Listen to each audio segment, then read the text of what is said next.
नमस्कार, स्वागत है आप सभी का आज के और एक नए और महत्वपूर्ण वीडियो में। आज की इस वीडियो में हम लोग बात करेंगे यूजीसी नेट और ईएमआरएस के प्रश्नों पर। ठीक है, अगर आप तैयारी कर रहे हैं नेट की या तो फिर ईएमआरएस की, तो आपको बता दें कि नेट की परीक्षा 11 दिसंबर को और ईएमआरएस की परीक्षा 16 दिसंबर को होने वाली है।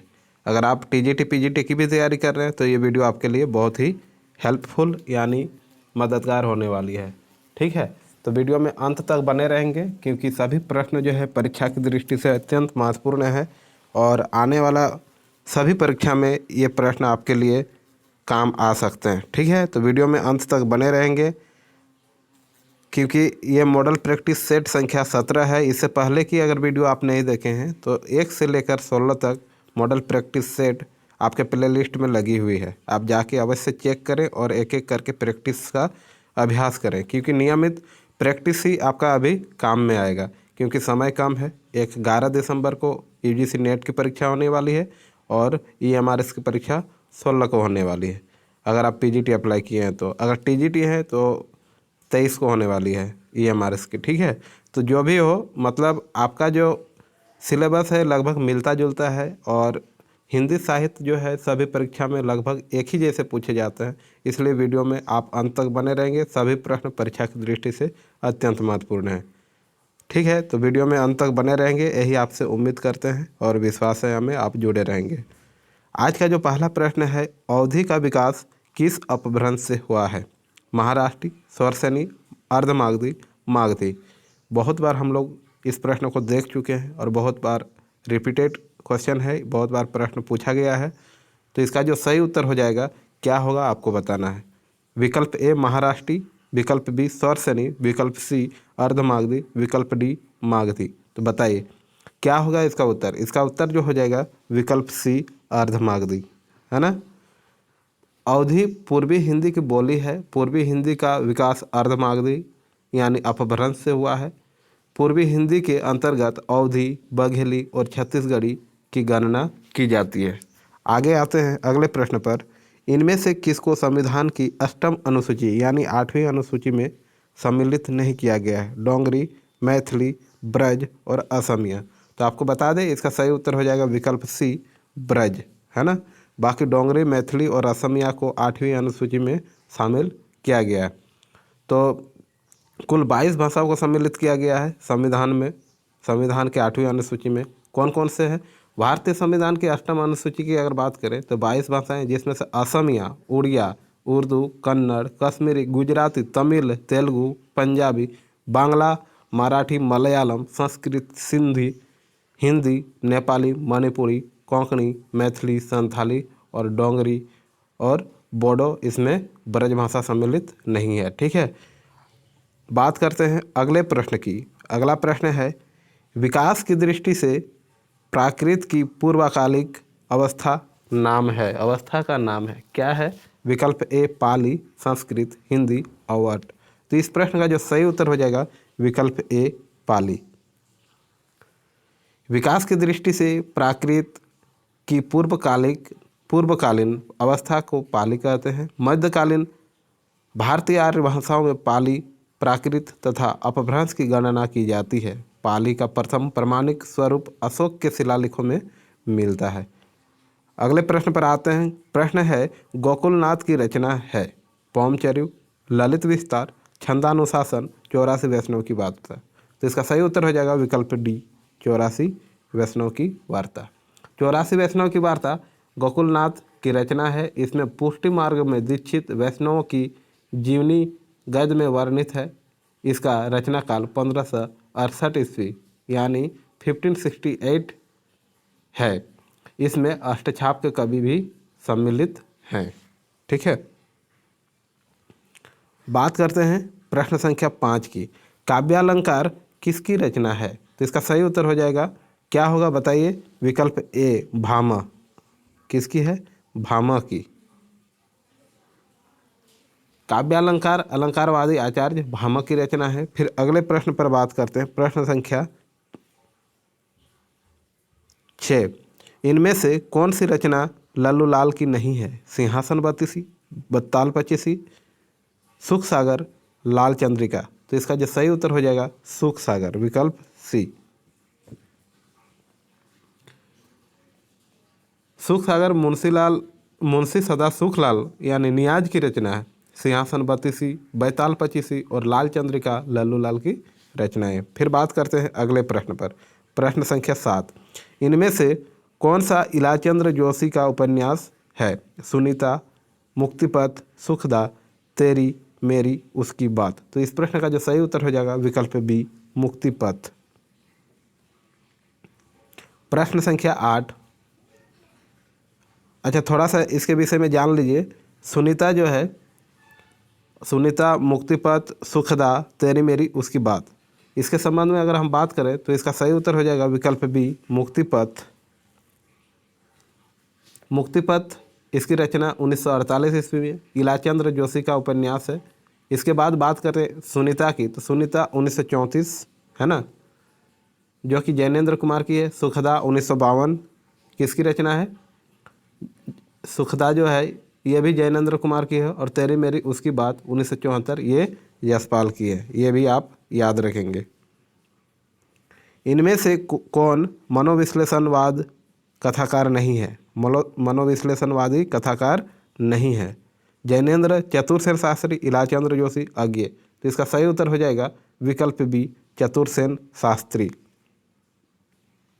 इसके संबंध में बता दें कि चतुरसेन शास्त्री प्रेमचंद युग के उपन्यासकार हैं। इन्होंने सामाजिक और ऐतिहासिक दोनों प्रकार के उपन्यास लिखे हैं। जैनेन्द्र, इलाचंद्र जोशी और अज्ञे मनोविश्लेषणवादी कथाकार हैं। बात करते हैं अगले प्रश्न संख्या 9 की। भारतेंदु हरिश्चंद्र का नाटक है गोरच, विजय, कलिका मंगल, सरस्वती मंगल, विद्या सुंदर। बताइए। तो इसका सही उत्तर हो जाएगा विकल्प डी, विद्या सुंदर। विद्या सुंदर भारतेंदु हरिश्चंद्र का नाटक है। इसका प्रकाशन वर्ष 1868 ईस्वी है, याद रखेंगे। कब है? 1868 ईस्वी। विद्या सुंदर का मूल स्रोत संस्कृत के चोर कवि की चोर पंचाशिका है, लेकिन भारतेंदु जी ने यतीन्द्रनाथ ठाकुर के विद्या सुंदर बांग्ला नाटक का आधार लेकर इसे तैयार किया था। बात करते हैं प्रश्न संख्या 10 की। इनमें से कौन सा काव्य रामकथा पर आधारित है? भूमिजा, कामायनी, नीरजा, यशोधरा। तो इसका जो सही उत्तर हो जाएगा विकल्प ए, भूमिजा। भूमिजा जिसका प्रकाशन वर्ष है 1961 ईस्वी है ना, याद रखेंगे।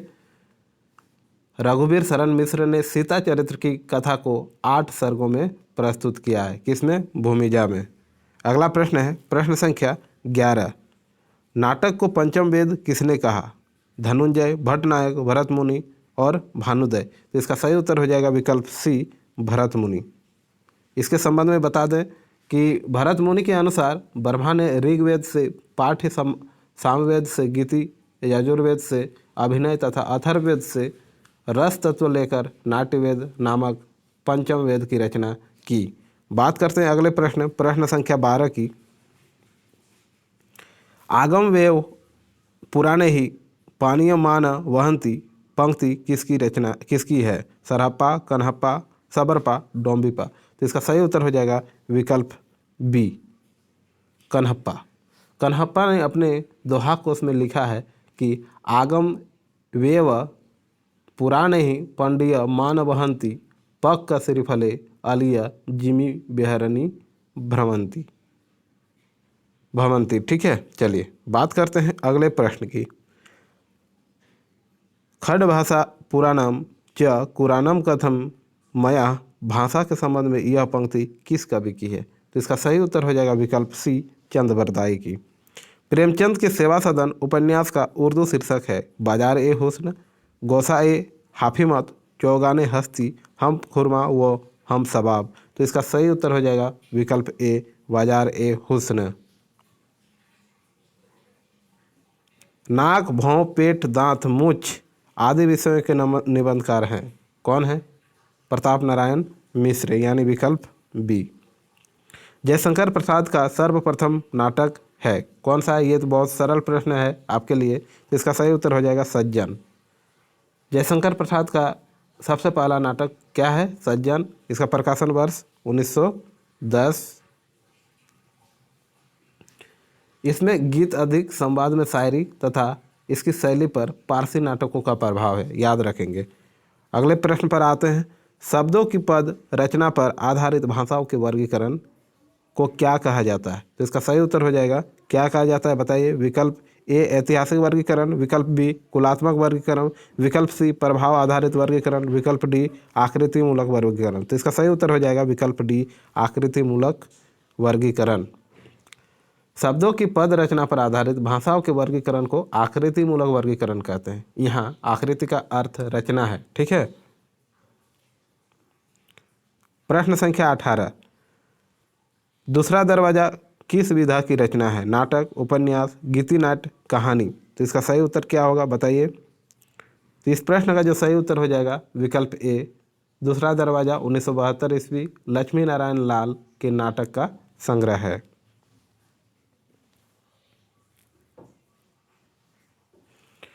प्रश्न संख्या 19। इनमें से कौन सी रचना आत्मकथा है? मैं आईना हूँ, पहला पड़ाव, मेरे 7 जन्म, आत्मदाह। तो इस प्रश्न का सही उत्तर हो जाएगा विकल्प सी मेरे 7 जन्म। मेरे 7 जन्म 3 खंडों में प्रकाशित हंसराज रहबर की आत्मकथा है। इसमें लेखक के जीवन संघर्षों के साथ ही आधुनिक साहित्यिक गतिविधियों की बहुमूल्य सामग्री उपलब्ध है। बात करते हैं प्रश्न संख्या 20 की। रस गंगाधर में पंडित राज जगन्नाथ ने किस बादशाह की प्रशंसा की है? तो इसका सही उत्तर हो जाएगा विकल्प ए शाहजहां की। शाहजहां ने जगन्नाथ को पंडित राज की उपाधि दी थी। रस गंगाधर में पंडित राज ने शाहजहां की प्रशंसा की है। प्रश्न संख्या 21। रचना काल के अनुसार भारतेंदु के नाटकों का सही क्रम बताइए। तो इसका सही उत्तर हो जाएगा क्या होगा, बताइए। नील देवी पहले, सती प्रताप, अंधेर नगरी, नहीं, विकल्प डी भारत दुर्दशा। भारत दुर्दशा 1880 ईस्वी, नील देवी 1881 ईस्वी, अंधेर नगरी 1881 ईस्वी, सती प्रताप 1883 ईस्वी। सभी प्रकाशन वर्ष आप याद रखेंगे। प्रश्न संख्या 22। पंत की काव्य रचनाओं का सही क्रम बताइए। तो इसका सही उत्तर क्या हो जाएगा? पंत की, सुमित्रानंदन पंत की काव्य रचनाओं का सही अनुक्रम। सबसे पहले पल्लव, है ना, पल्लव की पंत आप पढ़े होंगे। इसके अगर प्रकाशन की बात किया जाए तो 1926 ईस्वी, गुंजन 1932 ईस्वी, युगांत 1936 और ग्राम्या 1940। सभी प्रकाशन वर्ष आप याद रखेंगे। प्रश्न संख्या 23। इन उपन्यासों का प्रकाशन काल के अनुसार सही क्रम है, बताइए क्या है। सबसे पहले बूंद और समुद्र, नहीं, मैला आंचल, हाँ ये हो सकता है। फिर कट गुलाब, ये तो नहीं होगा। मैला आंचल ये हो सकता है। यानी बी और डी में से बताइए कौन सा उत्तर सही हो जाएगा। इसका सही उत्तर हो जाएगा डी। मैला आंचल का प्रकाशन वर्ष 1954 फणीश्वर नाथ रेणु की रचना है, ठीक है, उपन्यास है। बूंद और समुद्र 1956 ईस्वी, अमृतलाल नागर अमृत और विष 1966 ईस्वी और अमृतलाल नागर कठ गुलाब 1996, जो कि मृदुला गर्ग की रचना है। बात करते हैं प्रश्न संख्या 24 की। पत्रिकाओं का प्रकाशन काल के अनुसार सही क्रम है, बताइए। ब्राह्मण, हाँ ब्राह्मण किस में है, विकल्प बी सबसे पहले ब्राह्मण। ब्राह्मण की अगर बात करें 1883 ईस्वी प्रताप नारायण मिश्र नागरिक प्रचारण पत्रिका है। फिर 1897 ईस्वी श्याम सुंदर दास, सुधाकर द्विवेदी, कालिदास और राधाकृष्ण दास द्वारा। फिर सरस्वती 1900 ईस्वी श्याम सुंदर दास और हंस 1930 ईस्वी मुंशी प्रेमचंद द्वारा। बात करते हैं प्रश्न संख्या 25 की। ज्ञानपीठ पुरस्कृत कृतियों का वर्षवार सही अनुक्रम बताइए। तो उत्तर में दिए गए विकल्प लग रहा है सभी गलत हैं, लेकिन ज्ञानपीठ पुरस्कृत कृतियों का वर्षवार सही अनुक्रम है चिदम्बरा सुमित्रानंदन पंत। चिदम्बरा सुमित्रानंदन पंत। चिदम्बरा की रचना अगर देखा जाए तो कब, बताइए, 1968 ईस्वी। फिर उर्वशी, उर्वशी तो फिर यहाँ थोड़ा सा इधर उधर हो गया, पहले 1 फिर 2, उर्वशी। रामधारी सिंह दिनकर 1972 ईस्वी। कितनी नाव में कितनी बार अज्ञे 1978 ईस्वी। फिर यामा महादेवी वर्मा 1982 ईस्वी। ठीक है, इस प्रकार विकल्प ए इसका सही होना चाहिए, लेकिन विकल्प कोई भी सही नहीं है, ईस्वी आप केवल याद रखेंगे। बात करते हैं प्रश्न संख्या 26 की। रचनाकाल के अनुसार काव्यों का सही अनुक्रम बताइए। तो इसका सही उत्तर क्या होगा बताइए। आंसू कामायनी, कानन कुसुम, लहर आंसू, कानन कुसुम, बताइए क्या होगा। तो इसका सही उत्तर हो जाएगा विकल्प डी, सबसे पहले कानन कुसुम, फिर आंसू, फिर लहर, फिर कामायनी। इसका प्रकाशन की अगर बात करें तो आंसू की प्रकाशन वर्ष सबसे पहले कानन कुसुम की 1913 ईस्वी, आंसू 1925, लहर 1933, कामायनी 1935। जीवन काल के आधार पर कवियों का सही अनुक्रम बताइए। बहुत ही महत्वपूर्ण प्रश्न है। जीवन काल के आधार पर कवियों का सही अनुक्रम, सबसे पहले अमीर खुसरो 13वीं सदी, अमीर खुसरो 13वीं सदी, फिर विद्यापति 14वीं सदी, रैदास 1414 ईस्वी, नानक 1469 ईस्वी। यानी विकल्प ए इस प्रश्न का सही उत्तर हो जाएगा। प्रकाशन काल की दृष्टि से प्रेमचंद के उपन्यासों का सही अनुक्रम बताइए। सबसे पहले सेवा सदन, है ना, फिर वरदान, फिर रंगभूमि, फिर प्रतिज्ञा। अगर प्रकाशन वर्ष की बात किया जाए तो सेवा सदन 1918 ईस्वी, वरदान 1921 ईस्वी, रंगभूमि 1925 और प्रतिज्ञा 1929। याद रखेंगे। प्रकाशन काल की दृष्टि से भीष्म साहनी की उपन्यासों का सही अनुक्रम बताइए। तो इसका सही उत्तर क्या हो जाएगा। प्रकाशन काल की दृष्टि से भीष्म साहनी के उपन्यासों का सही क्रम है कड़ियाँ 1970 ईस्वी, कड़ियाँ 1970, फिर तमस 1973, मैया दास की माड़ी 1988 और नीलिमा नीलोफर 2000 ईस्वी, है ना। चलिए याद रखेंगे। प्रकाशन काल की दृष्टि से विष्णु प्रभाकर की रचनाओं का सही अनुक्रम बताइए, क्या होगा। तो इसका सही उत्तर जो हो जाएगा विकल्प सी, यादों की तीर्थ यात्रा 1981 ईस्वी, सृजन के सेतु 1990 ईस्वी और हमसफ़र मिलते रहे 1985 ईस्वी। यानी 1985 पहले ये होना चाहिए। फिर अर्धनारीश्वर है 1992 ईस्वी। याद रखेंगे। निम्नलिखित रचनाओं को उनके रचनाकारों के साथ सुमेलित कीजिए। तो इसका सही उत्तर क्या हो जाएगा। विकल्प पहले मिलान कर लीजिए इसका 31 का। यारों के यार 3 पहाड़ कृष्णा सोबती यानी 4, बिना दीवारों का घर मन्नू भंडारी यानी 3, अकेला प्लास मेहरुनिसा परवेज यानी 2 और शेष यात्रा उषा प्रियवंदा 5। इस प्रकार इसका उत्तर क्या हो जाएगा। 31 का ए, डी का 5, है ना। चलिए, निम्नलिखित कहानीकारों को उनकी कहानियों के साथ सुमेलित करें। फिर वैसे ही प्रश्न पूछा गया है। तो इसका सही उत्तर क्या हो जाएगा 32 का, बताइए। इसका भी सही उत्तर ए हो जाएगा। ए का 4 यानी शिव प्रसाद सिंह दादी माँ, यशपाल का पुलिस की सिटी, जैनेन्द्र पाजेब और डी का 1 माधवराज सप्रे एक टोकरी भर मिट्टी। इसका ए सही उत्तर हो जाएगा। निम्नलिखित काव्य शास्त्रियों कृतियों को उनके आचार्यों के साथ सुमेलित करें, बताइए। 33 का इसका जो सही उत्तर हो जाएगा विकल्प सी, ए का 2 यानी भारतीय साहित्य शास्त्र का बलदेव उपाध्याय, बी का 3 यानी भारतीय काव्य शास्त्र की भूमिका डॉक्टर नगेंद्र, सी का 2 यानी रस मीमांसा का, सी का 4 माफ कीजिएगा रामचंद्र शुक्ल, और काव्यानुशासन डी का 1 यानी हेमचंद्र। इस प्रकार विकल्प सी इस प्रश्न का सही उत्तर हो जाएगा। प्रश्न संख्या 34, निम्नलिखित पत्रिकाओं को उनके प्रकाशन स्थान से सुमेलित करें। नागरिक पंचाननी पत्रिका कहाँ?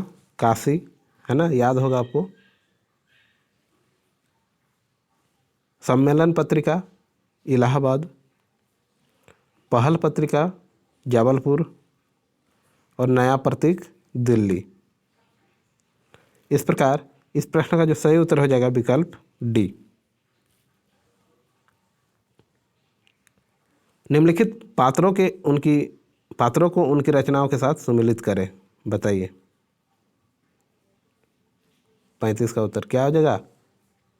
रेखा नदी के द्वीप,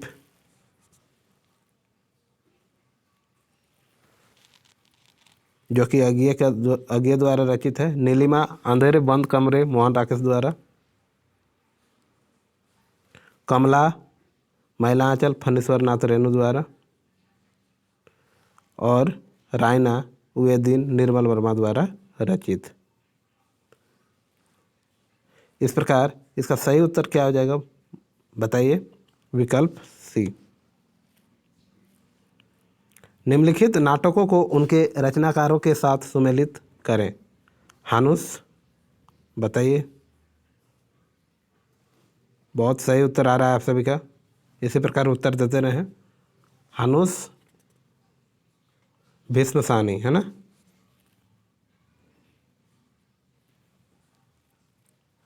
दशरथ नंदन जगदीश चंद्र माथुर। पैर तले की जमीन मोहन राकेश। तिलचट्टा मुद्रा राक्षस। इस प्रकार इस प्रश्न का जो सही उत्तर हो जाएगा विकल्प बी। निम्नलिखित संप्रदायों को उनके अनुयायियों के साथ सुमेलित करें। बताइए चैतन्य संप्रदाय, ये तो आप जानते ही होंगे, गौड़ीय। बताइए वल्लभ संप्रदाय, निम्बार्क संप्रदाय, राधा वल्लभ और चैतन्य संप्रदाय। बताइए। बिल्कुल सही उत्तर आ रहा है आप सभी का, तो इसका सही उत्तर हो जाएगा विकल्प वल्लभ संप्रदाय यानी गोविंद स्वामी। फिर है निम्बार्क संप्रदाय हरिव्यास देव। राधा वल्लभ संप्रदाय दामोदर दास। और चैतन्य संप्रदाय गदाधर भट्ट। इस प्रकार इस प्रश्न का सही उत्तर हो जाएगा विकल्प ए। निम्नलिखित रचनाओं को उनकी विधाओं के साथ सुमेलित करें। बताइए प्रेत की छाया कौन सी विधा है? उपन्यास है। करबला क्या है? नाटक है। चितवन की छाह क्या है? निबंध। और अन्या से अनन्या आत्मकथा है। इस प्रकार इस प्रश्न का सही उत्तर हो जाएगा विकल्प बी। प्रश्न संख्या 39, बताइए इसका उत्तर क्या होगा? निम्नलिखित संस्थाओं को उनके संस्थापकों के साथ सुमेलित करना। ब्रह्म समाज, बहुत ही सरल प्रश्न है, राजा राम मोहन राय। प्रार्थना समाज, बताइए केशव चंद्र सेन। आर्य समाज दयानंद सरस्वती।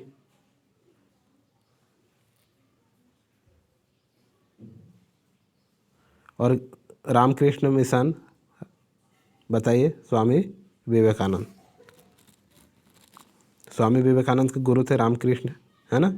चलिए तो इसका सही उत्तर क्या हो जाएगा? बताइए विकल्प डी। निम्नलिखित पंक्तियों को उनकी कवियों के साथ सुमेलित कीजिए। जो बीत गई सो बात गई, बहुत ही प्रसिद्ध पंक्ति है। बताइए किसकी है? जो बीत गई सो बात गई, ये तो है बच्चन की, हरिवंश राय बच्चन। मैं तो डूब गया था स्वयं शून्य में, अज्ञे की। दो पाटों के बीच पिस गया, मुक्तिबोध। रूप की आराधना का मार्ग आलिंगन नहीं तो और क्या, बताइए, दिनकर। इस प्रकार इसका सही उत्तर क्या हो जाएगा, विकल्प ए का 3 और डी का 2, ए का 3 डी का 2, यानी विकल्प डी।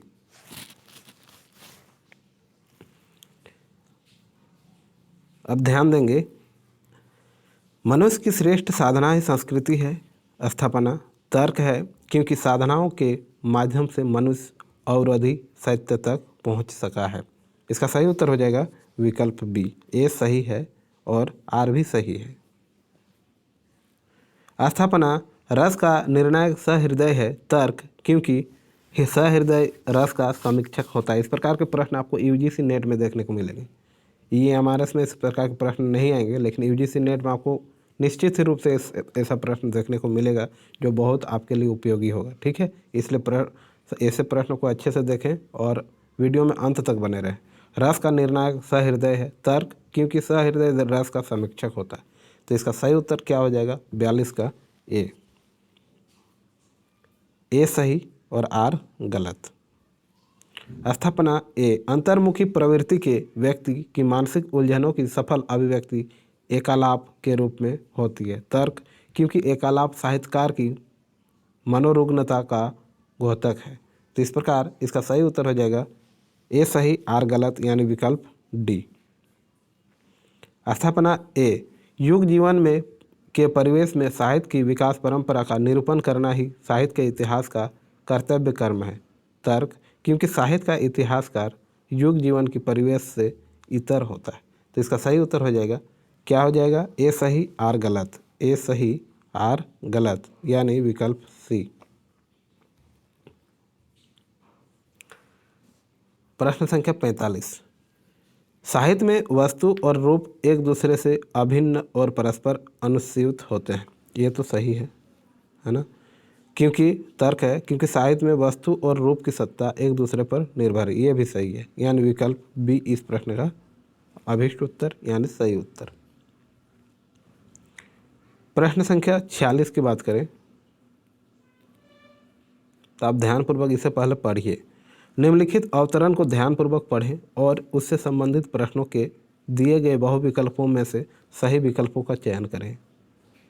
शासन की पहुंच प्रवृत्ति और निर्वृत्ति की बाहरी व्यवस्था तक ही होती है, उनके मूल मर्म तक उनकी गति नहीं होती। भीतरी या सच्ची प्रवृत्ति निर्वृत्ति को जागृत रखने वाली शक्ति कविता है, जो धर्म क्षेत्र की शक्ति भावना को जगाती रहती है। धर्म भक्ति धर्म की रसात्मक अनुभूति है। अपने मंगल और लोक के मंगल का संगम उसी के भीतर दिखाई पड़ता है। इस संगम के लिए प्रकृति के क्षेत्र के बीच मनुष्य को अपने हृदय के प्रसार का अभ्यास करना चाहिए। जिस प्रकार ज्ञान नरसकता के प्रसार के लिए है, उसी प्रकार हृदय भी रागात्मिकता वृत्ति के प्रसार के बिना विश्व के साथ जीवन का प्रकृत सामंजस्य घटित नहीं हो सकता। जब मनुष्य सुख और आनंद का मेल शेष प्रकृति के सुख सौंदर्य के साथ हो जाएगा, जब उसकी रक्षा का भाव तृणगुल्म में वृक्ष लता पशु पक्षी कीट पतंग सब की रक्षा के भाव के साथ समन्वित हो जाएगा, तब उसके अवतार का उद्देश्य पूर्ण हो जाएगा और वह जगत का सच्चा प्रतिनिधि हो जाएगा। पहला प्रश्न है, स्व और लोक दोनों के मंगल मिलन बिंदु किसके भीतर है? तो हम लोगों ने देखा, तो इसका सही उत्तर क्या हो जाएगा, भक्ति, है ना, विकल्प ए।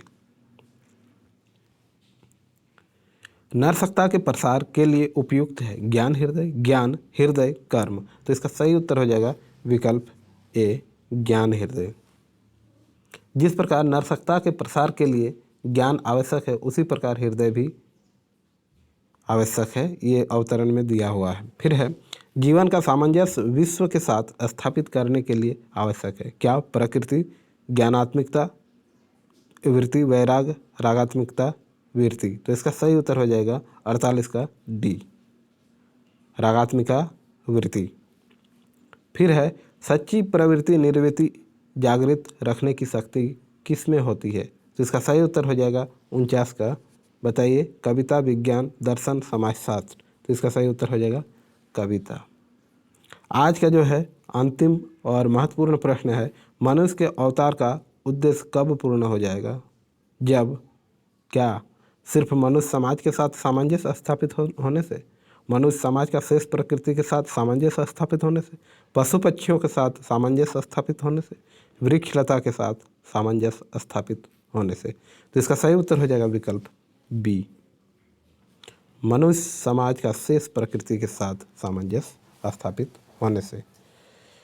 इस प्रकार आज की इस वीडियो में हम लोगों ने कुल 50 प्रश्नों को देखा, जो कि सभी यूजीसी नेट और ईएमआरएस की दृष्टि से अत्यंत महत्वपूर्ण है। वीडियो में अंत तक बने रहने के लिए आपका बहुत बहुत धन्यवाद। मिलते हैं इसी प्रकार फिर एक नए वीडियो में। तब तक के लिए स्वस्थ रहें, मस्त रहें, अपना ख्याल रखें।